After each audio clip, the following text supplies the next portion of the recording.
Hello students, let's see this question.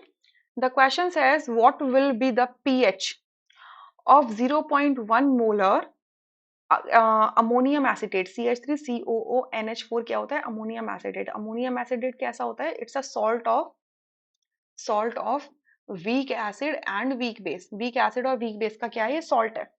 ठीक है, तो इसका पीएच पूछना है. इसका मतलब इसको सोल्यूशन के अंदर डालेंगे, कैटायन और एनायंस क्या करेंगे, वाटर के साथ इंटरेक्ट करेंगे और वाटर को मे बी एसिडिक बना सकते हैं, मे बी बेसिक बना सकते हैं. दैट डिपेंड्स कि इनका किस तरीके से रिएक्ट कर रहे हैं ये. ठीक है, सो कह रहे हैं dissociation constant of acid. Acid का जो डिसोसिएशन कांस्टेंट है एंड जो बेस का डिसोसिएशन कांस्टेंट है वो ये गिवन है दोनों का. के ए 1.8 इंटू 10 टू द पावर -5 और के बी की वैल्यू भी कितनी है 1.8 इंटू 10 टू द पावर -5 है.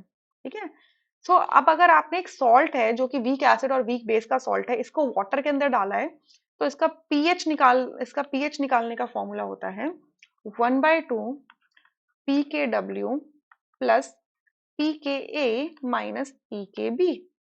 ठीक है, the whole derivation is not possible, right. यहाँ पे कर नहीं सकते, अगर करने बैठेंगे तो it is going to be very lengthy, right. So मैं डायरेक्टली फॉर्मूला लिख रही हूँ. सो अब यहाँ पर आप क्या देख रहे हो, pKw निकला है. pKw क्या होता है? 7 होता है, सॉरी 14 होता है. pKw क्या होता है? 14 होता है एट रूम टेम्परेचर. pKa क्या होता है? नेगेटिव लॉग Ka होता है. A की वैल्यू क्या है? ये है. ठीक है, तो इसकी वैल्यू मान लीजिए x आ गई, क्योंकि Ka और Kb की वैल्यू क्या है? इक्वल है. ठीक है, तो pKb क्या हो जाएगा? माइनस लॉग Kb हो जाएगा. इसकी वैल्यू क्या आएगी? x आएगी. तो अगर मैंने इसकी वैल्यू डाल दी x, इसकी भी वैल्यू x डाल दी, तो x से x कैंसिल हो जाएगा. बचेगा क्या? Only 14/2, that is 7. यानी कि ये जो, क्योंकि इनकी pKa वैल्यूज क्या थी, दोनों की इक्वल थी, इस वजह से ये सॉल्ट सोल्यूशन था. ये जो सॉल्ट सोल्यूशन था 0.1 मोलर, ये कैसा निकल के आया? हमारा न्यूट्रल निकल के आया.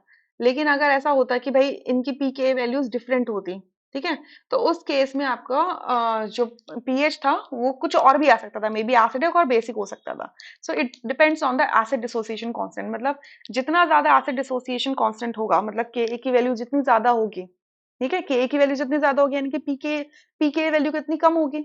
सो pKa वैल्यू अगर कम होगी और Kb वैल्यू अगर ज्यादा होगी, तो उस केस में आपका क्या हो जाएगा? आपका सोल्यूशन कैसा हो जाएगा? अगर एसिड ज्यादा डिसोसिएट करेगा, ठीक है, तो एनायंस ज्यादा होंगे, और एनायंस ज्यादा होंगे तो वाटर के साथ रिएक्ट करके क्या बना देंगे? आपके बेसिक बना देंगे सोल्यूशन को. क्लियर? सो यहाँ से इस तरीके से समझ सकते हैं, but that is not our question. तो हमारा क्वेश्चन था पीएच कितना होगा, दैट इज 7. तो 7 इज द करेक्ट आंसर. और देखिए मैंने यहाँ से pKa की वैल्यू इस वजह से कैलकुलेट नहीं करी है, क्योंकि कैलकुलेशन में इट इज नॉट रिक्वायर्ड. आप देख रहे हो कैंसिल होगी, तो इस वजह से मैंने x लेके चली हुई है. ठीक है, थैंक यू सो मच.